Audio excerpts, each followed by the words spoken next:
I want to take you back to a moment, a real one, where I caught myself shrinking in the most ridiculous way.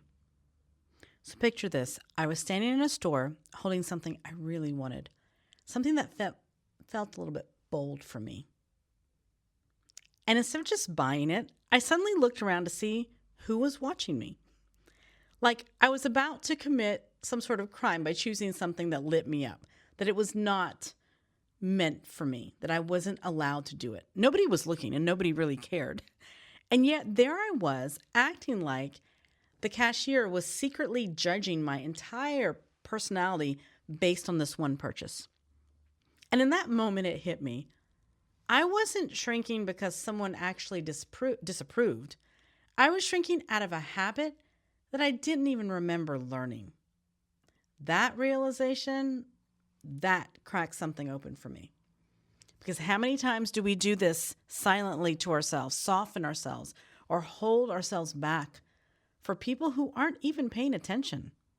How many dreams have you delayed because you're worried someone somewhere might raise an eyebrow? Or how many ideas stay hidden because we're afraid a person we don't even talk to anymore might think something? I walked out of that store with that item that day, and a whole new truth was in my mind. Most of the limitations we feel aren't real, they are inherited, imagined, or outdated.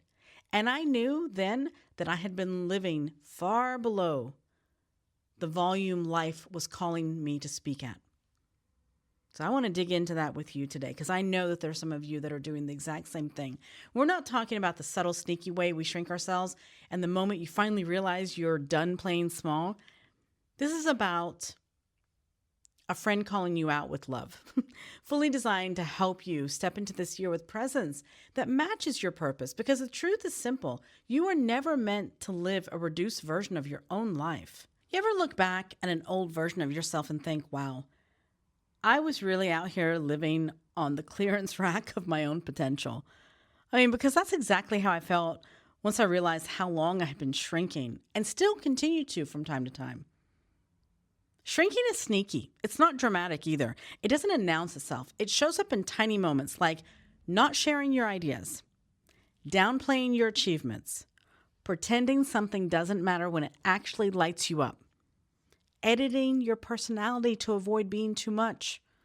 Meanwhile, you are too much in the best way possible. You were born with too much soul, too much depth, too much spark to live a quiet life. But somewhere along the way, we all learned to lower the volume.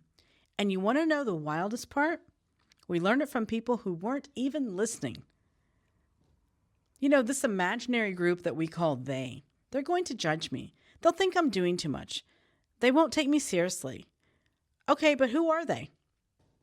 Every time I ask someone that, there's a long pause because most of the time, they is nobody. We shrink for people from our past, people we don't even talk to anymore, people who aren't thinking about us, who would actually support us if they knew, and sometimes people we just made up from our own anxiety. We're living small for an audience that doesn't exist. If there's one gem I want to drop here early on, it's this. The people who are meant for your life won't be threatened by your shine. The people who aren't meant for your life don't deserve influence over it. So my question to you is, why are you dimming the lights in your own house? It costs something to shrink. I learned this the hard way. Every time you shrink, you pay a price. You lose a piece of your confidence. You lose a piece of your voice, a piece of your excitement, a piece of your dreams. Shrinking isn't harmless. It's expensive. And it shows up like, I don't want to bother anyone. I don't want to stand out. I don't want to look arrogant. I don't want people thinking I'm trying too hard. Okay, but what's the alternative? Not trying at all? Imagine looking back years from now, realizing you didn't go for your dream because you were worried about someone raising an eyebrow. An eyebrow, not a riot, not a rebellion, just, facial hair rearranging itself with an expression on someone's face. We cannot be living our whole life to avoid eyebrow movement. Now, I know I am trying to bring some lightheartedness about it because this is a serious thing that a lot of us deal with. Most all of us deal with this. But I want to tell you something about the first time I decided to take up space again.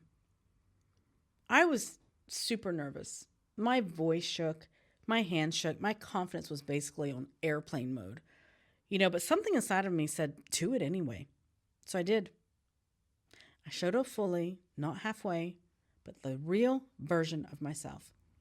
And immediately after, I wanted to take it back. I wanted to crawl underneath a rock. I thought, oh no, I shared too much. I was too open, too loud, too real. But then something amazing happened. People reached out and said, that was exactly what I needed. I feel seen. You put words to something I'm afraid to admit myself. And I realized something very powerful that day. Your authenticity activates other people's courage. Your shrinking keeps others small, and your light teaches others how to turn theirs on. Your playing big isn't selfish, it's a service. So stop shrinking. I want you to look at how you can start to take up your space. Take it back. Catch yourself, first of all. When you soften your voice or your dreams, notice it. Ask, who am I doing this for? If the answer is, I don't know, then stop doing it. Practice being honest. Say what you think. Want what you want. Truth is magnetic. Take small, bold actions, not giant leaps, but tiny bravery is still bravery. Celebrate yourself more. Confidence grows when you feed it. And remember, if someone is uncomfortable with your shine, that's proof you needed to shine brighter.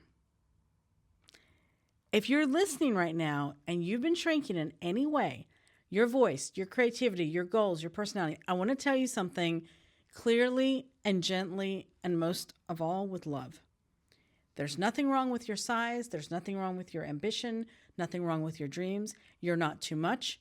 You're finally becoming enough for the life that you're meant for. You don't need to quiet down. You don't need to rise up with fear. Fear is always going to be there, but you need to rise up into your place. You don't need a smaller dream. You need a bigger level of self-permission. And this year, this is the year you stop asking for permission altogether. I want to thank you for being here with me today. This episode was a real one. This one is close to my heart, a necessary one, an honest one, a freeing one, because life is too short to shrink, and you've spent many years hiding. If this spoke to you, share it with someone you love. Let's build a community of people who refuse to play small anymore. We need to be more authentic and more in this world, helping one another, encouraging one another. Thank you so much for tuning in. Be sure to subscribe, and till next time.